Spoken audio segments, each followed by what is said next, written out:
ਨਵਾਂ ਨਵਾਂ ਵਿਆਹ ਹੋਇਆ, ਹੱਥਾਂ ਵਿੱਚ ਚੂੜਾ ਪਾਇਆ ਹੋਇਆ ਤੇ ਕੁੜੀ ਗੋਲ ਗੱਪੇ ਵੇਚਦੀ ਹੈ ਸ਼ਹਿਰੇ ਬਾਜ਼ਾਰ। देखो काम तो जरूरी है, ब्याह हो गया हुण ब्याह तो बाद भी काम पहला भी करते सी है ना। मेरे हस्बैंड की 11 फेस शॉप है आई लव पंजाब के नाम से। किसी ने मैनू कहा सी कि तुसीं ना उत्थे टिक्की टेस्ट करके आए हो। ਇਕੱਠੇ ਕਿਉਂ ਨਹੀਂ ਲਾਉਂਦਾ ਜੀ? ਵੀ ਉਹ ਵੀ ਤੁਸੀਂ ਦੱਸਿਆ ਕਿ ਉਹਨਾਂ ਦੀ ਟਿੱਕੀਆਂ ਬਾ ਕਮਾਲ ਨੇ 11 ਫੇਸ ਦੇ ਵਿੱਚ ਔਰ ਤੁਹਾਡੇ ਗੋਲ ਗੱਪੇ। ਤੇ ਐ ਨਹੀਂ ਕਦੀ ਹੋਇਆ ਸੀ ਵੀ ਹੁਣ ਵਿਆਹ ਦੇ ਵਿੱਚ ਅਸੀਂ ਇੱਕ ਰਿਸ਼ਤੇ 'ਚ ਹੋ ਜਾਣਾ ਤੇ ਬਿਜ਼ਨਸ ਵੀ ਇੱਕ ਹੋ ਜੇ? एक्चुअली उन्होंने ना पार्टनरशिप है, दो मुंडे करते हो ਤੇ ਉਹਨਾਂ ਦਾ ਕੰਮ ਵਧੀਆ ਚੱਲ ਰਿਹਾ। ਆਪਾਂ ਹੁਣ ਪਹਿਲਾਂ ਤੋਂ ਆਪਾਂ ਮਤਲਬ ਇੱਥੇ ਲਾਉਂਦੇ ਸੀ ਤੇ ਮੈਂ ਨਹੀਂ ਚਾਹੁੰਦੀ ਕਿ ਉਹ ਉਹਨਾਂ ਦੇ ਵਿੱਚ ਕੋਈ ਇੱਧਰ ਉੱਧਰ ਚੀਜ਼ਾਂ ਹੋਏ ਜਾਂ ਹੈ ਨਾ, ਸਾਰੇ ਸੈਟਿੰਗ ਕੀਤੀ ਹੋਈ ਵਧੀਆ ਕੰਮ ਚੱਲ ਰਿਹਾ ਤੇ ਉਹ ਇਸ ਲਈ ਮੈਂ ਆਪਣਾ ਇਕੱਲੇ ਪਰਸਨਲੀ ਇਸ ਲਈ ਕਰ ਰਹੀ ਹਾਂ। ਮੈਂ ਅੱਜ ਉਹਨਾਂ ਨੇ ਸੂਟ ਪ੍ਰੈਸ ਕਰਕੇ ਦਿੱਤਾ ਕਿ ਆਹ ਸੂਟ ਆ ਪਾ ਕੇ ਜਾਣਾ। ਤੁਸੀਂ ਅਚਾਨਕ ਕਿ ਤੁਸੀਂ ਵੀ ਆ ਗਏ। ਪੰਜਾਬੀ ਫੈਮਿਲੀ ਦੇ ਵਿੱਚ ਹੈ ਨਾ ਤੁਹਾਡਾ ਵਿਆਹ ਹੋਇਆ, ਤੁਸੀਂ ਯੂਪੀ ਦੇ ਹੋ ਤੇ ਤਾਂ ਹੀ ਪੰਜਾਬੀ ਹੈ ਨਾ ਵਧੀਆ ਬੋਲ ਵੀ ਲੈਂਦੇ ਹੋ। ਹੁਣ ਤਾਂ ਸਿੱਖਣੀ ਪੈਣੀ ਫਿਰ।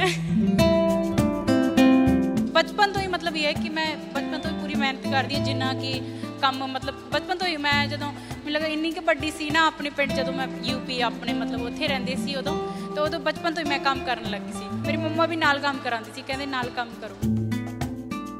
ਕੀ ਲੱਗਾ ਸੀ ਫਿਊਚਰ ਵਧੀਆ ਰਹੇਗਾ ਇਸ ਬਿਜ਼ਨਸ ਤਾਂ ਹੀ ਵਿਆਹ ਕਰਾਇਆ? नहीं एवें दा नहीं है, बिजनेस नूं देख के नहीं कराया, आप एक दूसरे नूं देख के किया। ਐਪਰੀਸ਼ੀਏਟ ਵੀ ਲੋਕ ਕਰਦੇ ਆ ਪਰ ਕਈ ਵਾਰ ਕੋਈ ਜਿੱਦਾਂ ਕਿ ਕੋਈ ਲੇਡੀਜ਼ ਹੋ ਗਈ, ਕਈ ਵਾਰ ਆਪ ਬੋਲ ਦਿੰਦੇ ਕਿ ਤੁਹਾਡੇ ਹਸਬੈਂਡ ਨੇ ਬਾਹਰ ਜਾਣ ਨੂੰ ਤੁਹਾਨੂੰ ਕੰਮ ਕਰਨ ਲਈ ਕਹਿਤਾ, ਤੁਹਾਡਾ ਹੁਣ ਵਿਆਹ ਤੁਹਾਡੀ ਇਨ-ਲॉ ਨੇ ਕਹਿਤਾ। ਮੈਂ ਕਿਹਾ ਹਾਂਜੀ ਸਾਰਿਆਂ ਨੇ ਕਹਿਤਾ। ਨਵਾਂ ਨਵਾਂ ਵਿਆਹ ਹੋਇਆ, ਹੱਥਾਂ ਵਿੱਚ ਚੂੜਾ ਪਾਇਆ ਹੋਇਆ ਤੇ ਕੁੜੀ ਗੋਲ ਗੱਪੇ ਵੇਚਦੀ ਹੈ ਸ਼ਹਿਰੇ ਬਾਜ਼ਾਰ ਤੇ ਉਹਦੇ ਕੋਲ ਗਾਹਕਾਂ ਦੀ ਵੀ ਰਹਿੰਦੀ ਹੈ ਪੂਰੀ ਪਰਮਾਰ। ਗੱਲ ਕਰ ਰਹੇ ਹਾਂ ਪੂਨਮ ਦੀ, ਇੱਕ ਹਿੰਮਤੀ ਤੇ ਮਿਹਨਤੀ ਕੁੜੀ ਜਿਹਨੂੰ ਲੱਗਦਾ ਹੈ ਕਿ ਦੁਨੀਆ ਕੀ ਸੋਚਦੀ ਹੈ ਇਸ ਦੀ ਪਰਵਾਹ ਨਹੀਂ ਕਰਨੀ, ਉਹੀ ਕਰ ਰਹੀ ਹੈ ਜੋ ਉਸਦੇ ਦਿਲ ਨੂੰ ਚੰਗਾ ਲੱਗਦਾ ਹੈਗਾ। ਪੂਨਮ ਅੱਜ ਤੋਂ 1.5 ਸਾਲ ਪਹਿਲਾਂ ਵੀ ਇੱਥੇ ਹੀ ਫੇਜ਼ 7 ਦੇ ਵਿੱਚ ਗੋਲ ਗੱਪੇ ਜਾਂ ਦਾ ਬਿਜ਼ਨਸ ਕਰਦੀ ਸੀ ਔਰ ਫਿਲਹਾਲ ਉਸ ਦਾ ਵਿਆਹ ਹੋ ਚੁੱਕਾ ਤੇ ਵਿਆਹ ਤੋਂ ਬਾਅਦ ਉਸਨੇ ਆਪਣੇ ਇਸ ਕੰਮ ਨੂੰ ਫੇਰ ਦੁਬਾਰਾ ਉਸੇ ਤਰੀਕੇ ਦੇ ਨਾਲ ਕੰਟੀਨਿਊ ਕੀਤਾ। ਸੋ ਅਸੀਂ ਆਏ ਹਾਂ ਪੂਨਮ ਦੇ ਕੋਲ, ਤੁਹਾਨੂੰ ਰੂਬਰੂ ਕਰਵਾਵਾਂਗੇ। ਔਰ ਪੂਨਮ ਬਹੁਤ ਬਹੁਤ ਸਵਾਗਤ ਹੈ ਤੁਹਾਡਾ। ਥੈਂਕ ਯੂ ਜੀ। ਸੋ ਪੂਨਮ ਪਹਿਲਾਂ ਵੀ ਤੁਸੀਂ ਇਹੀ ਕੰਮ ਕਰ ਰਹੇ ਸੀਗੇ ਪਰ ਇਸ ਵੇਲੇ ਹਰ ਕਿਸੇ ਦੇ ਲਈ ਤੁਹਾਡੀ ਕਹਾਣੀ ਬੜੀ ਖਿੱਚ ਦਾ ਕੇਂਦਰ ਹੈ ਕਿਉਂਕਿ ਤੁਹਾਡਾ ਵਿਆਹ ਹੋ ਗਿਆ ਹੈ। ਵਿਆਹ ਤੋਂ ਬਾਅਦ ਬੜੇ ਸੁਪਨੇ ਹੁੰਦੇ ਕਿ ਘੁੰਮਣ ਜਾਣਾ ਹੈ, ਇਹ ਉਹ ਚੀਜ਼ਾਂ ਹੁੰਦੀਆਂ ਪਰ ਤੁਸੀਂ ਉਸੇ ਵੇਲੇ ਆਪਣੇ ਕੰਮ 'ਤੇ ਪਰਤੇ ਹੈਗੇ ਹੈ ਔਰ ਕੰਮ ਵੀ ਉਹੀ ਜਿਹੜਾ ਹੈਗਾ ਤੁਸੀਂ ਰੱਖਿਆ ਹੈਗਾ ਤੇ ਕਾਰਨ ਕੀ ਹੈ? ਐਕਚੁਅਲੀ ਦੇਖੋ ਕੰਮ ਤਾਂ ਜ਼ਰੂਰੀ ਹੈ, ਵਿਆਹ ਹੋ ਗਿਆ ਹੁਣ ਵਿਆਹ ਤੋਂ ਬਾਅਦ ਵੀ ਕੰਮ ਪਹਿਲਾਂ ਵੀ ਕਰਦੇ ਸੀ ਹੈ ਨਾ। ਤੇ ਵਿਆਹ ਤੋਂ ਪਹਿਲਾਂ ਵੀ 4-5 ਮਹੀਨੇ ਨਾ ਸਾਡਾ ਇੱਥੇ ਕੰਮ ਬੰਦ ਸੀਗਾ। ਮੈਨੂੰ ਲੱਗਦਾ ਕਿ 6 ਮਹੀਨੇ ਹੋ ਗਏ ਸਾਡਾ ਇੱਥੇ ਕੰਮ ਬੰਦ ਸੀਗਾ ਤੇ ਉਹਦੇ ਵਿੱਚ ਫਿਰ ਵਿਆਹ ਆ ਗਿਆ ਸੀਗਾ ਤੇ ਹੁਣ ਆਪਾਂ ਇੱਕ ਵਿਆਹ ਤੋਂ 1.5 ਮਹੀਨੇ ਬਾਅਦ ਆਪਾਂ ਦੁਬਾਰਾ ਕੰਮ ਸਟਾਰਟ ਕਰ ਲਿਆ ਸੀ ਕਿਉਂਕਿ ਕਾਫੀ ਟਾਈਮ ਹੋ ਗਿਆ। ਹੁਣ ਸਾਡੇ ਕਸਟਮਰ ਇੱਧਰ ਉੱਧਰ ਜਾਂਦੇ ਆ, ਪਰੇਸ਼ਾਨ ਹੁੰਦੇ ਆ, ਫਿਰ ਆਪਾਂ ਇਸ ਲਈ ਕੰਮ ਸਟਾਰਟ ਕਰਤਾ। ਤਾਂ ਵਿਆਹ ਤੋਂ ਬਾਅਦ ਵੀ ਤੁਸੀਂ ਸੋਚਿਆ ਵੀ ਗ੍ਰਾਹਕ ਇੱਧਰ ਉੱਧਰ ਨਾ ਜਾਣ? ਕਿਵੇਂ ਲਾਈਕ ਬਹੁਤ ਸਾਰੀ ਘੁੰਮਣ ਫਿਰਨ ਦੇ ਪਲਾਨਸ ਹੁੰਦੇ ਆ, ਲੋਕੀ ਸਾਲ ਦੀ ਛੁੱਟੀ ਲੈ ਲੈਂਦੇ ਆ ਪਰ ਤੁਹਾਨੂੰ ਕਿਉਂ ਲੱਗਾ ਕਿ ਫਿਰ ਦੁਬਾਰਾ ਵਾਪਸੀ ਜਲਦੀ ਕਰਨੀ ਚਾਹੀਦੀ ਹੈ ਔਰ ਉਹ ਵੀ ਇਵੇਂ ਹੀ ਚੂੜਾ ਵਗੈਰਾ ਪਾ ਕੇ? ਕਿਉਂਕਿ ਆਪਣੇ ਜਿਵੇਂ ਇੱਕ ਫੈਮਲੀਜ਼ ਦਾ ਵੀ ਹੁੰਦਾ ਥੋੜ੍ਹਾ ਜਿਹਾ ਕਿ ਨਵੀਂ ਨਵੇਲੀ ਦੁਲਹਨ ਹੈ, ਮਤਲਬ ਬਾਜ਼ਾਰ ਤੱਕ ਨਹੀਂ ਜਾਣ ਦੇਣਾ, ਪਰ ਤੁਸੀਂ ਤਾਂ ਆਪਣਾ ਕੰਮ ਸ਼ਰੇਆਮ ਬਾਜ਼ਾਰ 'ਚ ਕਰ ਰਹੇ ਹੋ। ਨਹੀਂ ਸਾਡੀ ਫੈਮਿਲੀ ਬਹੁਤ ਵਧੀਆ, ਮਤਲਬ ਮੇਰੇ ਇਨ-ਲॉ ਸਾਰੇ ਬਹੁਤ ਸਪੋਰਟਿਵ ਹੈ, ਬਹੁਤ ਜ਼ਿਆਦਾ ਮਤਲਬ ਮੇਰੇ ਹਸਬੈਂਡ ਵੀ ਸਾਰੇ ਮਤਲਬ ਬਹੁਤ ਸਪੋਰਟਿਵ ਹੈ। ਕੋਈ ਮੈਨੂੰ ਆ ਨਹੀਂ ਕਹਿੰਦਾ ਕਿ ਆਹ ਨਹੀਂ ਕਰਨਾ, ਜਿਹੜਾ ਤੁਹਾਨੂੰ ਠੀਕ ਲੱਗਦਾ ਉਹ ਤੁਸੀਂ ਕਰੋ। ਬਹੁਤ ਵਧੀਆ ਸਾਰੇ। ਹਾਂਜੀ ਤੁਸੀਂ ਜਿਵੇਂ ਦੱਸਿਆ ਕਿ ਤੁਹਾਡਾ ਵਿਆਹ ਪੰਜਾਬੀ ਫੈਮਿਲੀ ਦੇ ਵਿੱਚ ਹੋਇਆ ਹੈਗਾ ਪਰ ਤੁਸੀਂ ਯੂਪੀ ਦੇ ਹੋ ਹੈ ਨਾ, ਅਤੇ ਜਦੋਂ ਤੁਸੀਂ ਇਹ ਕੰਮ ਪਹਿਲਾਂ ਸ਼ੁਰੂ ਕੀਤਾ ਸੀਗਾ ਅਤੇ ਕਿਵੇਂ ਉਸ ਵੇਲੇ ਹਸਬੈਂਡ ਨਾਲ ਜਦੋਂ ਗੱਲਬਾਤ ਹੋਈ ਅਤੇ ਉਹਨਾਂ ਨੇ ਕਿਵੇਂ ਤੁਹਾਨੂੰ ਸਪੋਰਟ ਕੀਤਾ ਸੀਗਾ ਜਿਹੜਾ ਹੁਣ ਵੀ ਤੁਸੀਂ ਇਹਨੂੰ ਕੰਟੀਨਿਊ ਕੀਤਾ? ਨਹੀਂ ਮਤਲਬ ਕਿ ਜਦੋਂ ਸਾਡੇ ਵਿਆਹ ਦੀ ਗੱਲ ਹੋਣ ਤੋਂ ਪਹਿਲਾਂ ਹੀ ਮੈਂ ਕੰਮ ਕਰਦੀ ਹੁੰਦੀ ਸੀ, ਮਤਲਬ ਕਿ ਸਾਰਿਆਂ ਨੂੰ ਪਤਾ ਸੀਗਾ ਕਿ ਮੈਂ ਇਹ ਕੰਮ ਕਰਦੀ ਹਾਂ ਜਾਂ ਮੈਂ ਜੋਬ ਛੱਡ ਦਿੱਤੀ ਸੀ, ਪਹਿਲਾਂ ਜੋਬ ਕਰਦੀ ਹੁੰਦੀ ਸੀ, ਉਹਦੇ ਬਾਅਦ ਮੈਂ ਇਹ ਕੰਮ ਸ਼ੁਰੂ ਕੀਤਾ, ਉਹਦੇ ਬਾਅਦ ਸਾਡੇ ਵਿਆਹ ਦੀ ਗੱਲ ਹੋਈ ਸੀ ਤਾਂ ਸਾਰਿਆਂ ਨੂੰ ਪਤਾ ਸੀਗਾ ਵਿਆਹ ਤੋਂ ਪਹਿਲਾਂ। ਕਿਵੇਂ ਮਿਲਾਪ ਹੋਏ ਕਿ ਉਹ ਗੋਲ ਗੱਪੇ ਖਾਣ ਆਏ ਸੀ ਤੁਹਾਡੇ ਹੱਥੋਂ? ਨਹੀਂ ਜੀ, ਐਕਚੁਅਲੀ ਮੈਂ ਨਾ ਜਦੋਂ ਨਵਾਂ ਕੰਮ ਸ਼ੁਰੂ ਕੀਤਾ ਸੀ ਉਹਦੇ 1-2 ਮਹੀਨੇ ਬਾਅਦ ਮੈਨੂੰ ਕਿਸੇ ਨੇ ਕਿਹਾ ਸੀ, ਮੇਰੇ ਹਸਬੈਂਡ ਦੀ 11 ਫੇਸ ਸ਼ॉप ਹੈ आई लव पंजाब के नाम से ਤੇ ਉਹਨਾਂ ਨੇ ਕਿਸੇ ਨੇ ਮੈਨੂੰ ਕਿਹਾ ਸੀ ਕਿ ਤੁਸੀਂ ਨਾ ਉੱਥੇ ਆਪਣਾ ਤੁਸੀਂ ਕੰਮ ਕਰ ਰਹੇ ਹੋ, ਇੱਕ ਵਾਰੀ ਉਹਨਾਂ ਦੀ ਟਿੱਕੀ ਟੇਸਟ ਕਰਕੇ ਆਏ ਹੋ। ਫਿਰ ਅਸੀਂ ਉੱਥੇ ਉਹ ਗੋਲ ਗੱਪੇ ਖਾਣ ਨਹੀਂ ਗਏ, ਤੁਸੀਂ ਟਿੱਕੀ ਟੇਸਟ ਕਰਨਾ? ਕਿਉਂਕਿ ਸਾਨੂੰ ਐਵੇਂ ਦਾ ਕੁਝ ਨਹੀਂ ਪਤਾ ਸੀਗਾ ਨਾ, ਐਵੇਂ ਦਾ ਸੀਗਾ ਆਪਾਂ नॉर्मली 2 लोग साथ में थे मेरे, मतलब हम ऐसे ही टेस्ट करने के लिए टिक्की गए थे। तो बस उसके बाद उन्होंने मुझे देखा, फिर मतलब कि उस टाइम मेरी तो कोई मतलब ऐसा कुछ नहीं था, बट उसके बाद मतलब कि उन्होंने मेरे से बातचीत की, मतलब धीरे धीरे हमारी बातचीत हुई, फिर फैमिली से बात हुई, तो फैमिली एक दूसरे के घर पे गए, मेरी फैमिली गई, फिर मतलब उसके बाद हमारे रिश्ता हुई। 1 साल ਦੇ ਵਿੱਚ ਵਿਆਹ ਹੋ ਗਿਆ ਸਾਡਾ। ਦੋਨੋਂ ਫੂਡ ਬਿਜ਼ਨਸ ਦੇ ਨਾਲ ਜੁੜੇ ਹੋਏ ਹੋ ਹੈ? ਹਾਂਜੀ ਹਾਂਜੀ ਹਾਂਜੀ, ਉਹਨਾਂ ਦਾ ਵੀ ਫੂਡ ਦਾ ਹੀ ਹੈ। ਤੇ ਕੀ ਲੱਗਾ ਸੀ ਫਿਊਚਰ ਵਧੀਆ ਰਹੇਗਾ ਇਸ ਬਿਜ਼ਨਸ, ਤਾਂ ਹੀ ਵਿਆਹ ਕਰਾਇਆ ਨਾ? ਨਹੀਂ ਐਵੇਂ ਦਾ ਨਹੀਂ ਹੈ, ਬਿਜ਼ਨਸ ਨੂੰ ਦੇਖ ਕੇ ਨਹੀਂ ਕਰਾਇਆ ਆਪਾਂ, ਇੱਕ ਦੂਸਰੇ ਨੂੰ ਦੇਖ ਕੇ ਕਿ ਉਹ ਵੀ ਬਹੁਤ ਮਿਹਨਤ ਕਰਦੇ ਆ, ਪਹਿਲਾਂ ਤੋਂ ਸਟਾਰਟਿੰਗ ਤੋਂ ਉਹਨਾਂ ਨੇ ਵੀ ਬਹੁਤ ਮਿਹਨਤ ਕੀਤੀ, ਹੁਣ ਤਾਂ ਚਲੋ ਉਹਨਾਂ ਨੇ ਬੂਥ ਲੈ ਲਿਆ, ਉਹ ਵੀ ਮਿਹਨਤੀ ਨੇ, ਤੇ ਉਹਨਾਂ ਨੇ ਸਾਨੂੰ ਦੇਖਿਆ ਕਿ ਐਵੇਂ ਐਵੇਂ ਹੈ ਨਾ, ਤੇ ਮਤਲਬ ਤਾਂ ਕਰਕੇ ਸਾਡਾ ਕਿ ਆਪਾਂ ਦੋਨੋਂ ਮਤਲਬ ਆਪਣਾ ਲਾਈਫ ਨੂੰ ਸੈੱਟ ਕਰ ਸਕਦੇ ਹਾਂ ਦੋਨੋਂ। ਪੰਜਾਬੀ ਫੈਮਿਲੀ ਦੇ ਵਿੱਚ ਹੈ ਨਾ ਤੁਹਾਡਾ ਵਿਆਹ ਹੋਇਆ, ਤੁਸੀਂ ਯੂਪੀ ਦੇ ਹੋ, ਤੇ ਤਾਂ ਹੀ ਪੰਜਾਬੀ ਹੈ ਨਾ ਵਧੀਆ ਬੋਲ ਵੀ ਲੈਂਦੇ ਹੋ। ਹੁਣ ਤਾਂ ਸਿੱਖਣੀ ਪੈਣੀ ਫਿਰ। ਹਾਂਜੀ, ਸਹੁਰੇ ਪੰਜਾਬ ਦੇ ਵਿੱਚ ਨੇ, ਤੇ ਕਿੱਦਾਂ ਪੰਜਾਬੀ ਫੈਮਿਲੀ ਨੇ ਵੀ ਕਦੇ ਨਹੀਂ ਇਹ ਚੀਜ਼ ਦੇ ਇਤਰਾਜ਼ ਕੀਤਾ ਵੀ ਚਲ ਤੁਸੀਂ ਪਹਿਲਾਂ ਤਾਂ ਕਰਦੇ ਹੀ ਸੀ ਗੋਲ ਗੱਪਿਆਂ ਦਾ, ਕਿਉਂਕਿ ਆਪਣੇ ਇੱਥੇ ਜ਼ਿਆਦਾ ਅਸੀਂ ਦੇਖਦੇ ਪ੍ਰਵਾਸੀ ਕਰਦੇ ਹੈਗੇ ਆ, ਤੇ ਇੰਨਾ ਚੰਗੀ ਨਜ਼ਰ ਨਾਲ ਨਹੀਂ ਦੇਖਿਆ ਜਾਂਦਾ ਰੋਡ ਸਾਈਡ ਜਿਹੜਾ ਫੂਡ ਬਿਜ਼ਨਸ ਹੈਗਾ, ਤੇ ਉਹਨਾਂ ਨੇ ਕਿੱਦਾਂ ਮਤਲਬ ਉਹਨਾਂ ਨੇ ਕਿਵੇਂ ਐਪਰੀਸ਼ੀਏਟ ਕੀਤਾ ਫੈਮਿਲੀ ਨੇ? ਨਹੀਂ, ਉਹਨਾਂ ਨੇ ਕਦੀ ਕੁਝ ਨਹੀਂ ਕਿਹਾ ਕਿ ਤੁਸੀਂ ਜਿਵੇਂ ਕਰ ਰਹੇ ਹੋ ਨਾ, ਤੁਸੀਂ ਤੁਹਾਨੂੰ ਠੀਕ ਲੱਗਦਾ ਤੁਸੀਂ ਆਪਣੇ ਹਿਸਾਬ ਨਾਲ ਕਰੋ, ਜੋ ਕਰ ਰਹੇ ਹੋ ਨਾ ਬਹੁਤ ਵਧੀਆ ਕਰ ਰਹੇ ਹੋ। ਅੱਜ ਆਪਾਂ ਇੱਥੇ ਆ, ਕਿਤੇ ਕੱਲ ਨੂੰ ਕਿਤੇ ਹੋਰ ਰਵਾਂਗੇ, ਜ਼ਰੂਰੀ ਥੋੜ੍ਹੀ ਕਿ ਆਪਾਂ ਇੱਥੇ ਹੀ ਰਵਾਂਗੇ, ਪਰ ਤੁਸੀਂ ਆਪਣਾ ਮਿਹਨਤ ਕਰਦੇ ਰਹੋ। ਪੂਨਮ, ਤੁਹਾਡਾ ਕੀ ਸੁਪਨਾ ਸੀਗਾ? ਜਿਵੇਂ ਤੁਸੀਂ ਪਹਿਲਾਂ ਦੱਸਿਆ ਕਿ ਮੈਂ ਪੜ੍ਹਾਈ ਦੇ ਨਾਲ ਨਾਲ ਵੀ ਜੌਬ ਵੀ ਕਰਦੀ ਸੀ ਹੈ ਨਾ, ਸ਼ੁਰੂ ਤੋਂ ਹੀ ਸਟਰਗਲਿੰਗ ਰਹੇ ਹੋ, ਤੇ ਇੱਕ ਨਾ ਕੁੜੀਆਂ ਦਾ ਮੈਂ ਦੇਖਿਆ ਉਹਨਾਂ ਦਾ ਹੁੰਦਾ ਕਿ ਵਿਆਹ ਹੋਊਗਾ ਤੇ ਉਸ ਤੋਂ ਬਾਅਦ ਲਾਈਫ ਆਸਾਨ ਹੋਏਗੀ, ਘਰ ਬੈਠਾਂਗੇ ਆਰਾਮ ਨਾਲ, ਜੋ ਦਿਲ ਕਰੇਗਾ ਪੈਸੇ ਹਸਬੈਂਡ ਕਮਾਉਣਗੇ, ਅਸੀਂ ਤਾਂ ਸ਼ਾਪਿੰਗ ਵਗੈਰਾ ਕਰਾਂਗੇ।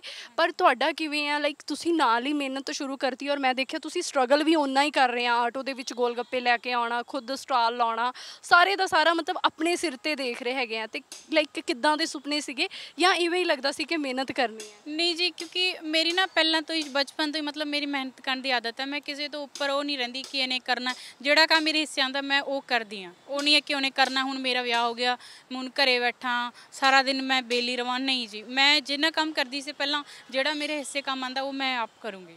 ਆ ਨਹੀਂ ਹੈ ਕਿ ਵਿਆਹ ਹੋ ਗਿਆ ਠੀਕ ਹੈ ਨਾ, ਐਵੇਂ ਕੁਛ ਨਹੀਂ ਆਏਗਾ ਮਾਈਂਡ 'ਚ। ਆਪਾਂ ਜਿਹੜੀ ਮਿਹਨਤ ਕਰਦੇ ਸੀ ਉਨੀ ਕੁ ਆਪਾਂ ਕਰਾਂਗੇ, ਅਤੇ ਆਪਾਂ ਲਾਈਫ ਨੂੰ ਹੋਰ ਵਧੀਆ ਆਸਾਨ ਅੱਗੇ ਕਰਾਂਗੇ, ਮਤਲਬ ਜਿੰਨੇ ਆਪਣੇ ਸੁਪਨੇ ਉਹਨੂੰ ਸੁਪਨਿਆਂ ਨੂੰ ਮਤਲਬ ਪੂਰਾ ਕਰਾਂਗੇ, ਆਪਾਂ ਮਿਲ ਕੇ ਕਰਾਂਗੇ। ਬਹੁਤ ਹੀ ਸੋਹਣੀ ਸੋਚ ਹੈ। ਮੈਨੂੰ ਇਹ ਦੱਸੋ, ਇਹਦੇ ਵਿੱਚ ਹਸਬੈਂਡ ਨੇ ਕਿਹੜੀ ਕਿਹੜੀ ਚੀਜ਼ਾਂ ਵਿੱਚ ਹੈਲਪ ਕੀਤੀ ਹੈ, ਜਾਂ ਸਾਰਾ ਕੁਝ ਤੁਸੀਂ ਆਪ ਕਰਕੇ ਲੈ ਕੇ? ਜੀ, ਇਹ ਮੈਂ ਸਾਰਾ ਕੁਝ, ਕਿਉਂਕਿ ਉਹ ਵੀ ਸਵੇਰੇ ਚਲੇ ਜਾਂਦੇ ਆਪਣੇ ਸਮਾਨ ਕੰਮ 'ਤੇ, ਅਤੇ ਮੈਂ ਆਪ ਕਰਦੀ ਹਾਂ ਸਾਰਾ, ਘਰ ਦਾ ਵੀ ਕੰਮ ਕਰਦੀ ਹਾਂ, ਰੋਟੀ ਵੀ ਬਣਾਉਂਦੀ ਹਾਂ, ਅਤੇ ਆਪ ਜਿਹੜਾ ਵੀ ਸਮਾਨ ਮੈਂ ਆਪ ਬਣਾਉਂਦੀ ਹਾਂ। ਉਹ ਉਹਨਾਂ ਕੋਲ ਟਾਈਮ ਨਹੀਂ ਹੁੰਦਾ ਕਿ ਉਹ ਮੇਰੀ ਹੈਲਪ ਕਰਨ, ਜਦੋਂ ਵੀ ਟਾਈਮ ਹੁੰਦਾ ਤਾਂ ਆਲੂ ਵਗੈਰਾ ਛਿੱਲ ਦਿੰਦੇ ਆ, ਜੇ ਜਿੱਦਾਂ ਉਹਨਾਂ ਨੂੰ ਹੁੰਦਾ ਕਿ ਇਹ ਤੁਸੀਂ ਆਹ ਕੱਪੜੇ ਪਾਉਣੇ, ਅੱਜ ਉਹਨਾਂ ਨੇ ਸੂਟ ਪ੍ਰੈਸ ਕਰਕੇ ਦਿੱਤਾ ਕਿ ਆਹ ਸੂਟ ਆ ਪਾ ਕੇ ਜਾਣਾ।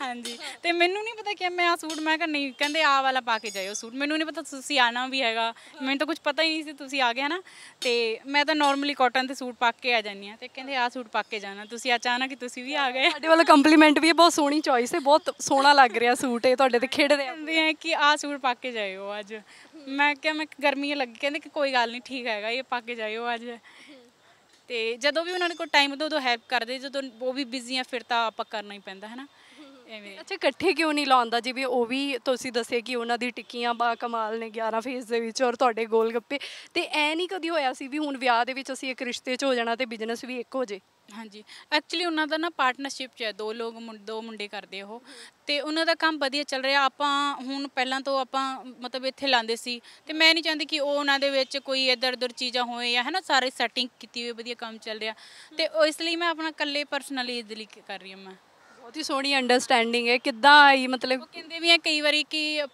ਤੁਸੀਂ ਅਲੱਗ ਕਰ ਰਹੇ ਹੋ ਹੈ ਨਾ, ਲੋਕਾਂ ਨੇ ਬਹੁਤ ਕੁਝ ਕਹਿਣਾ, ਬਟ ਆਪਾਂ ਨੂੰ ਸਮਝਣਾ ਪੈਣਾ ਦੋਨਾਂ ਨੂੰ, ਕਿ ਲੋਕਾਂ ਨੇ ਕਹਿਣਾ ਵੀ ਕੀ ਲਿਆ, ਕੁੜੀ ਵਿਆਹ ਤੋਂ ਬਾਅਦ ਵੀ ਇਕੱਲੀ ਹੈ ਨਾ, ਕਰੀ ਜਾ ਰਹੀ ਕੰਮ, ਬਟ ਉਹ ਵੀ ਮੈਨੂੰ ਕਹਿੰਦੇ ਕਿ ਪੁਨਮ ਐਵੇਂ ਆਪਾਂ ਨੂੰ ਕਰਨਾ ਪਏਗਾ। ਮੈਂ ਵੀ ਸਮਝਦੀ ਹਾਂ ਕਿ ਸਹੀ ਗੱਲ ਹੈ, ਤੁਸੀਂ ਤੁਹਾਡਾ ਕੰਮ ਚੱਲ ਰਿਹਾ, ਅਸੀਂ ਕਿਉਂ ਇੱਧਰ ਉੱਧਰ ਕਰੀਏ, ਸਾਨੂੰ ਵੀ ਕੰਮ ਨੂੰ ਸੈੱਟ ਕਰਨ ਲਈ ਟਾਈਮ ਚਾਹੀਦਾ ਹੁੰਦਾ। ਆਪਾਂ 1-1.5 ਸਾਲ ਤੋਂ ਕਰ ਰਹੇ ਹਾਂ, ਅਤੇ ਮੈਂ ਕਰੀ ਜਾ ਰਹੀ, ਬਾਕੀ ਉਹਨਾਂ ਦਾ ਕੰਮ ਉੱਥੇ ਮਤਲਬ ਕਰੀ ਜਾ ਰਹੇ ਹਾਂ ਉਹ ਕੰਮ। ਸੋ ਆਸੇ-ਪਾਸੇ ਦੇ ਜਿਹੜੇ ਲੋਕ ਆਉਂਦੇ ਨੇ ਖਾਸ ਕਰਕੇ ਗੋਲ ਗੱਪੇ ਖਾਣ ਤੁਹਾਡੇ ਹੱਥਾਂ ਦੇ, ਉਹਨਾਂ ਦਾ ਕਿੱਦਾਂ ਦਾ ਰਿਵਿਊ ਰਹਿੰਦਾ ਹੈਗਾ ਜਾਂ ਉਹਨਾਂ ਦਾ ਕੀ ਤੁਹਾਨੂੰ ਥਾਟ ਪ੍ਰੋਸੈਸ ਲੱਗਦਾ ਹੈਗਾ ਕਿ ਉਹਨਾਂ ਨੇ ਕਦੀ ਤੁਹਾਨੂੰ ਇਵੇਂ ਦੇਖਿਆ ਹੋਏਗੀ ਅੱਛਾ ਤੁਹਾਡਾ ਵਿਆਹ ਹੋ ਗਿਆ ਹੁਣ ਵੀ ਤੁਸੀਂ ਕੰਮ ਕਰ ਰਹੇ ਹੈਗੇ ਹੋ ਜਾਂ ਕਿਵੇਂ ਮਤਲਬ ਐਪਰੀਸ਼ੀਏਟ ਕਰ ਕਈ ਵਾਰ ਐਪਰੀਸ਼ੀਏਟ ਵੀ ਲੋਕ ਹੀ ਕਰਦੇ ਆ, ਪਰ ਕਈ ਵਾਰ ਕੋਈ ਜਿੱਦਾਂ ਕਿ ਕੋਈ ਲੇਡੀਜ਼ ਹੋ ਗਈ ਕਈ ਵਾਰ ਆਪ ਬੋਲ ਦਿੰਦੇ ਕਿ ਤੁਹਾਡੇ ਹਸਬੈਂਡ ਨੇ ਬਾਹਰ ਜਾਣ ਨੂੰ ਤੁਹਾਨੂੰ ਕੰਮ ਕਰਨ ਲਈ ਕਹਿਤਾ, ਤੁਹਾਡਾ ਹੁਣ ਵਿਆਹ ਤੁਹਾਡੀ ਇਨ-ਲॉ ਨੇ ਕਹਿਤਾ। ਮੈਂ ਕਿਹਾ ਹਾਂਜੀ ਸਾਰਿਆਂ ਨੇ ਕਹਿਤਾ, ਸਾਰਿਆਂ ਨੇ ਮਤਲਬ ਉਹਨਾਂ ਦਾ ਪਹਿਲਾਂ ਹੀ ਸੀਗਾ ਕਿ ਤੁਸੀਂ ਆਪਣੇ ਵਿਆਹ ਤੋਂ ਬਾਅਦ ਵੀ ਕੰਮ ਕਰੋ ਜਾਂ ਜਿਵੇਂ ਤੁਹਾਨੂੰ ਠੀਕ ਲੱਗਦਾ। ਤੇ ਮੈਂ ਕਿਹਾ ਸੀ ਕਿ ਮੈਂ ਕੰਮ ਕਰਨਾ ਜਾਂ ਉਹਨਾਂ ਨੇ ਆਪ ਹੀ ਕਿਹਾ ਸੀ? ਕਿਉਂਕਿ ਉਹਨਾਂ ਨੂੰ ਪਤਾ ਸੀ ਕਿ ਅਸੀਂ ਕੰਮ ਕਰਨਾ ਹੀ ਹੈ, ਪਹਿਲਾਂ ਵੀ ਕਰਦੇ ਸੀ ਤਾਂ ਹੁਣ ਵੀ ਕਰਨਾ ਹੈ। ਤੇ ਉਹਨਾਂ ਨੇ ਕੁਝ ਜਿੰਨਾ ਉਹਨਾਂ ਨੇ ਕਿਹਾ ਜਿਹੜਾ ਤੁਹਾਨੂੰ ਠੀਕ ਲੱਗਦਾ ਉਹ ਤੁਸੀਂ ਕਰੋ, ਆਪਣਾ ਜਿਵੇਂ ਤੁਹਾਨੂੰ ਠੀਕ ਲੱਗਦਾ ਤੁਸੀਂ ਆਪਣੀ ਲਾਈਫ ਆਪਣੀ ਤਰੀਕੇ ਨਾਲ ਜਿਓ। ਕੋਈ ਰਿਐਕਸ਼ਨ ਨਹੀਂ ਉਹਨਾਂ ਦਾ। ਤੁਸੀਂ ਇੱਥੇ ਗੋਲ ਗੱਪੇ ਸੇਲ ਕਰਦੇ ਆ, ਵੇਚਦੇ ਆ, ਲੋਕਾਂ ਨੂੰ ਖਵਾਉਂਦੇ ਆ, ਹਨਾ, ਤੇ ਤੁਹਾਡੀ ਇੱਕ ਪਛਾਣ ਬਣੀ ਜੀ, ਇੱਕ ਕੁੜੀ ਹੈ ਜਿਹੜੀ ਗੋਲ ਗੱਪੇ ਵੇਚਣ ਦਾ ਕੰਮ ਕਰਦੀ ਹੈਗੀ ਹੈ। ਸੋ ਜਿਵੇਂ ਤੁਸੀਂ ਕੰਟੀਨਿਊਸਲੀ ਮਤਲਬ ਇੱਥੇ ਕੰਮ ਕਰ ਰਹੇ, ਤੁਹਾਡੀ ਇੱਕ ਪਛਾਣ ਬਣੀ ਹੋਈ ਹੈ ਕਿ ਇੱਕ ਕੁੜੀ ਹੈ, ਹਨਾ, ਤੇ ਉਹ ਗੋਲ ਗੱਪੇ ਵੇਚਣ ਦਾ ਕੰਮ ਕਰਦੀ, ਜੋ ਕਿ ਆਪਣੇ ਆਪ 'ਚ ਹੀ ਬੜਾ ਇੱਕ ਵੱਖਰਾ ਹੈਗਾ ਆ। ਇਸ ਆਇਡੈਂਟੀਟੀ ਨੂੰ ਤੁਹਾਡੇ ਇਨ-ਲॉज ਕਿਵੇਂ ਦੇਖਦੇ ਹੈਗੇ ਆ? ਮਤਲਬ ਕਦੀ ਉਹਨਾਂ ਨੂੰ ਇਹ ਤਾਂ ਨਹੀਂ ਲੱਗਿਆ ਕਿ ਚਲੋ ਜੇ ਕੰਮ ਹੀ ਕਰਨਾ ਹੈ ਤੇ ਕਿਸੇ ਮਲਟੀਪਲੈਕਸ ਕੰਪਨੀ ਦੇ ਵਿੱਚ ਲੱਗ ਜਾਓ ਜਾਂ ਕਿਤੇ ਕਿਸੇ ਹੋਰ ਥਾਂ ਤੇ ਲੱਗ ਜਾਓ? ਐਦਾਂ ਨਹੀਂ ਕਦੀ ਉਹਨਾਂ ਨੂੰ ਲੱਗਾ ਕਿ ਰੋਡ ਸਾਈਡ ਹੀ ਕਿਉਂ? ਕਿਉਂਕਿ ਉਹਨਾਂ ਨੂੰ ਪਤਾ ਸੀਗਾ ਕਿ ਪਹਿਲਾਂ ਮੈਂ ਡੈਂਟਲ ਦੇ ਵਿੱਚ ਜੌਬ ਕਰਦੀ ਸੀ, 5-6-7 ਸਾਲ ਮੈਂ ਡੈਂਟਲ ਦੇ ਵਿੱਚ ਜੌਬ ਕੀਤੀ ਹੈ। ਤੇ ਮੈਂ ਉਹਨਾਂ ਨੂੰ ਸਾਰੀ ਚੀਜ਼ਾਂ ਮਤਲਬ ਪਹਿਲਾਂ ਵੀ ਇੰਟਰਵਿਊਜ਼ ਹੁੰਦੀਆਂ ਸਾਰਿਆਂ ਨੂੰ ਪਤਾ, ਸਾਰਿਆਂ ਨੇ ਵੀਡੀਓ ਦੇਖੀ ਹੋਈ ਹੈ ਕਿ ਕਿਵੇਂ ਕਿਵੇਂ ਮਤਲਬ ਮੈਂ ਕੀਤਾ। ਤੇ ਉਹਨਾਂ ਨੇ ਕਿਹਾ ਠੀਕ ਹੈ ਜਿਵੇਂ ਤੁਸੀਂ ਕਰ ਰਹੇ ਹੋ, ਕਿਉਂਕਿ ਜੌਬ ਦਾ ਤਾਂ ਐਵੇਂ ਹੀ ਹੁੰਦਾ ਹੈ, ਜਿੰਨੀ ਮਰਜ਼ੀ ਵਧੀਆ ਡੈਂਟਲ ਦੇ ਵਿੱਚ ਜੌਬ ਕਰਦੀ ਸੀ ਬਟ ਫਿਰ ਮੈਂ ਜੌਬ ਛੱਡ ਦਿੱਤੀ ਕਿਉਂਕਿ 5-6 ਸਾਲ ਦਾ ਐਕਸਪੀਰੀਅੰਸ ਤੋਂ ਬਾਅਦ ਵੀ ਮਤਲਬ ਸੈਲਰੀ ਦਾ, ਘਰ ਦਾ ਖਰਚਾ ਚੱਕਣਾ, ਆਪਣੀ ਫੈਮਿਲੀ ਦਾ, ਕਿਉਂਕਿ ਵੱਡੀ ਮੈਂ ਹੀ ਸੀ, ਆਪਣਾ ਖਰਚਾ ਚੱਕਣਾ, ਹੈ ਨਾ, ਤੇ ਉਹਦੇ ਵਿੱਚ ਮੈਨੂੰ ਨਹੀਂ ਠੀਕ ਲੱਗਦਾ ਸੀ ਕਿ ਮੈਂ ਹੁਣ ਕਿ ਐਵੇਂ ਹੀ ਲਾਈਫ ਚੱਲਦੀ ਰਹੂਗੀ ਹੈ ਥੋੜ੍ਹੇ ਜਿਹੇ ਬਸ ਪੈਸੇ ਨਾਲ। ਮੈਂ ਕਿਹਾ ਨਹੀਂ, ਥੋੜ੍ਹਾ ਜਿਹਾ ਕੁਝ ਕਰਨਾ ਪਏਗਾ। ਫਿਰ ਆਪਾਂ ਸ਼ੁਰੂ ਕਰਤਾ ਸੀ ਕੰਮ। ਹੁਣ ਸਿਰਫ ਇਹਦੇ ਨਾਲ ਹੋ ਕਿਉਂਕਿ ਇਹ ਸਿਰਫ ਸ਼ਾਮ ਦਾ ਜ਼ਿਆਦਾ ਬਿਜ਼ਨਸ ਹੁੰਦਾ ਹੈ, ਤੇ ਦਿਨੇ ਵੀ ਕੋਈ ਕੰਮ ਕਰਦੇ ਹੋ ਜਾਂ ਕਿਵੇਂ? ਨਹੀਂ ਜੀ, ਦਿਨੇ ਤਾਂ ਨਹੀਂ ਮੈਂ ਕਰਦੀ, ਬਸ ਇਹ ਸ਼ਾਮ ਨੂੰ ਕਰਦੀ ਹਾਂ। ਬਾਕੀ ਘਰੇ ਸਾਰਾ ਦਿਨ ਤਾਂ ਫਿਰ ਇਹਦੇ ਵਿੱਚ ਲੱਗ ਜਾਂਦਾ। ਥੋੜ੍ਹਾ ਜਿਹਾ ਤਿਆਰੀ ਬਾਰੇ ਦੱਸੋ, ਕਿੰਨੇ ਕੁ ਵਜੇ ਤਿਆਰੀ ਕਰਦੇ ਹੋ ਔਰ ਕਿੰਨਾ ਸਮਾਂ ਇੱਥੇ ਰਹਿੰਦੇ ਹੋ? ਇੱਥੋਂ 5:30 ਵਜੇ ਆਉਂਦੇ ਆ ਤੇ 10 ਵਜੇ ਤੱਕ, 10 ਵਜੇ ਤੋਂ ਪਹਿਲਾਂ ਹੀ ਮਤਲਬ 10 ਵਜੇ ਤੱਕ ਹੁੰਦੇ ਆ ਇੱਧਰ। ਤੇ ਬਸ ਸਵੇਰ ਤੋਂ ਇਹਦਾ ਸਮਾਨ ਦੇ ਰੈਡੀ ਕਰਨਾ, ਘਰੇ ਰੋਟੀ ਬਣਾਉਣੀ ਤੇ ਆਪਣਾ ਮਤਲਬ ਘਰ ਦਾ ਕੰਮ ਸਾਰਾ ਦਿਨ ਮਤਲਬ ਸਾਰਾ ਰੈਡੀ ਕਰਤਾ। ਸਬਜ਼ੀ ਸ਼ਾਮ ਨੂੰ, ਕਿਉਂਕਿ ਆਪਾਂ ਦੋ ਹੀ ਰਹਿੰਦੇ ਆ ਇੱਥੇ, ਸਬਜ਼ੀ ਸਵੇਰੇ ਨੂੰ ਦੁਪਹਿਰ ਨੂੰ ਬਣਾ ਕੇ ਰੱਖਦੀ, ਸ਼ਾਮ ਨੂੰ ਫਿਰ ਥੱਕ ਕੇ ਹੁੰਦੇ ਆ। ਕਈ ਵਾਰ ਬਾਹਰ ਵੀ ਖਾ ਲੈਂਦੇ ਕਿਉਂਕਿ ਉਹ ਵੀ ਕਹਿੰਦੇ ਕਿ ਤੁਸੀਂ ਵੀ ਥੱਕੇ ਹੋਏ ਹੋ ਤੇ ਮੈਂ ਵੀ ਕੰਮ ਕਰਕੇ ਨਾ ਦੋਨੋਂ। ਫਿਰ ਕਈ ਵਾਰੀ ਸ਼ਾਮ ਨੂੰ ਸਬਜ਼ੀ ਬਣਾ ਕੇ ਕਈ ਵਾਰ ਬਾਹਰ ਖਾ ਲੈਂਦੇ ਆ। ਮਤਲਬ ਆਹ ਨਹੀਂ ਹੈ ਕਿ ਤੁਸੀਂ ਬਾਹਰੋਂ ਆਏ ਹੋ ਤਾਂ ਤੁਸੀਂ ਰੋਟੀ ਬਣਾ ਕੇ ਦੇਣੀ ਹੈ, ਐਵੇਂ ਨਹੀਂ ਹੈ, ਮੇਰੀ ਕੋਈ ਚੱਕਰ ਨਹੀਂ। ਕੋਈ ਸੁਪਨਾ ਹੈ ਕੋਈ ਜ਼ਿੰਦਗੀ ਨੂੰ ਲੈ ਕੇ ਕਿ ਜਾਂ ਮੈਂ ਜੇ ਕੰਮ ਸ਼ੁਰੂ ਕੀਤਾ ਮੈਨੂੰ ਇੱਥੇ ਪਹੁੰਚਾਉਣਾ ਆ? ਕੀ ਕੋਈ ਡ੍ਰੀਮ ਨੇ ਲਾਈਫ ਨੂੰ ਲੈ ਕੇ? ਹੁਣ ਦੇਖੋ, ਹੁਣ ਤਾਂ ਜਦੋਂ ਤੱਕ ਆਪਾਂ ਹੁਣ ਹੈ ਕਿ ਆਪਾਂ ਕਸਟਮਰ ਤਾਂ ਚਲੋ ਬਹੁਤ ਵਧੀਆ ਲੋਕੀ ਹੈ ਨਾ ਆਪਣੇ ਕੋਲ ਆਉਂਦੇ ਆ, ਇੰਨਾ ਪਿਆਰ ਦਿੰਦੇ ਹੈ ਨਾ, ਤੇ ਆਪਾਂ ਇੱਥੇ ਜਦੋਂ ਤੱਕ ਮਤਲਬ ਚੱਲ ਰਿਹਾ ਵਧੀਆ, ਉਦੋਂ ਤੱਕ ਆਪਾਂ ਇੱਥੇ ਹੀ ਹੈ ਨਾ।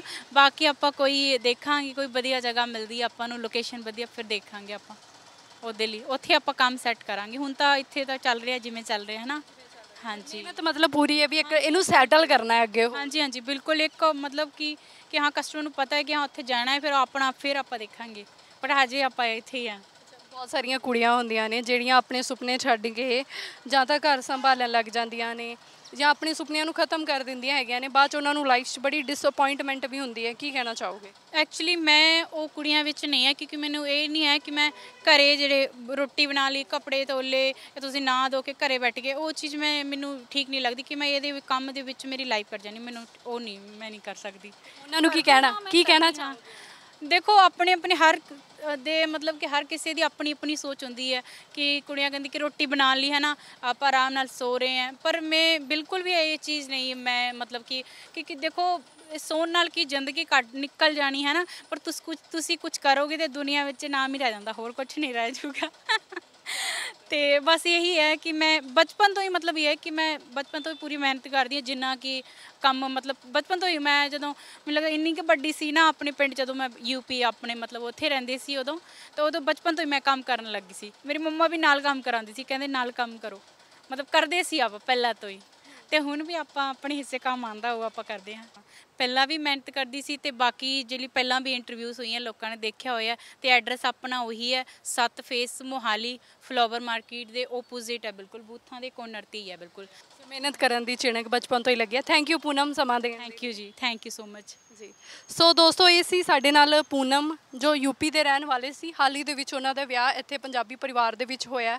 ਇਸ ਤੋਂ ਪਹਿਲਾਂ ਵੀ ਗੋਲ ਗੱਪੇ ਵੇਚਣ ਦਾ ਕੰਮ ਕਰਦੇ ਸੀ ਔਰ ਹੁਣ ਵੀ ਆਪਣੀ ਸਟਾਲ ਇਹਨਾਂ ਨੇ ਉਸੇ ਤਰ੍ਹਾਂ ਦੇ ਨਾਲ ਆਪਣੇ ਕੰਮ ਨੂੰ ਕੰਟੀਨਿਊ ਕੀਤਾ। ਉਹਨਾਂ ਨੇ ਆਪ ਹੀ ਬਹੁਤ ਸੋਹਣੀ ਗੱਲ ਕਹੀ ਹੈ ਕਿ ਸੁਪਨੇ ਜਿਹੜਾ ਹੈਗਾ ਹਰ ਕਿਸੇ ਨੂੰ ਦੇਖਣ ਦਾ ਹੱਕ ਹੈ ਔਰ ਸਾਰਿਆਂ ਨੇ ਦੁਨੀਆ ਤੇ ਬੈਠੇ ਨਹੀਂ ਰਹਿਣਾ, ਪਰ ਜੇ ਤੁਹਾਨੂੰ ਮਿਹਨਤ ਕਰਨ ਦਾ ਉਹ ਮਿਲਦਾ, ਕਿਉਂਕਿ ਬਹੁਤ ਸਾਰੀ ਕੁੜੀਆਂ ਨੂੰ ਲੱਗਦਾ ਕਿ ਚੂੜਾ ਪਾ ਲਿਆ ਤੇ ਵਿਆਹ ਦੇ ਬਾਅਦ ਦੀ ਲਾਈਫ ਸੰਪੰਨ ਹੈ, ਪਰ ਉਸ ਤੋਂ ਬਾਅਦ ਵੀ ਮਿਹਨਤ ਸਟਰਗਲ ਦੇ ਵਿੱਚ ਜੇ ਤੁਹਾਨੂੰ ਆਪਣੇ ਪਾਰਟਨਰ ਦਾ ਹੱਥ ਵਟਾਉਣ ਦਾ ਮੌਕਾ ਮਿਲਦਾ ਹੈਗਾ ਤੇ ਤੁਹਾਨੂੰ ਕਿਉਂ ਉਹਦੇ ਵਿੱਚ ਪਿੱਛੇ ਰਹਿਣਾ ਹੈਗਾ, ਕਿਉਂ ਤੁਸੀਂ ਉਹਦੇ ਨਾਲ ਸਹਿਯੋਗ ਨਹੀਂ ਕਰ ਸਕਦੇ, ਦੋਨੋਂ ਮੀਆਂ ਬੀਵੀ ਰਲ ਕੇ ਘਰ ਕਿਉਂ ਨਹੀਂ ਚਲਾ ਸਕਦੇ। ਸੋ ਉਹਨਾਂ ਨੂੰ ਜ਼ਰੂਰ ਇਹ ਸੋਚਣਾ ਚਾਹੀਦਾ ਹੈਗਾ। ਪੂਨਮ ਦੀ ਕਹਾਣੀ ਆਪਣੇ ਆਪ ਦੇ ਵਿੱਚ ਬੜੀ ਪ੍ਰੇਰਨਾਦਾਇਕ ਹੈ, ਤੁਹਾਡੇ ਤੱਕ ਲੈ ਕੇ ਆਏ ਹਾਂ, ਆਉਂਦੇ ਰਹਾਂਗੇ, ਜੁੜੇ ਰਹਿਣਾ ਰੋਜ਼ਾਨਾ ਸਪੋਕਸਮੈਨ ਟੀਵੀ ਦੇ ਨਾਲ। ਫਿਲਹਾਲ ਮੈਨੂੰ ਅਰਪਨ ਕੌਰ ਨੂੰ ਸਹਿਯੋਗੀ ਕੈਮਰਾਮੈਨ ਸੁਖਵਿੰਦਰ ਨਾਲ ਦਿਓ ਆਗਿਆ। ਧੰਨਵਾਦ।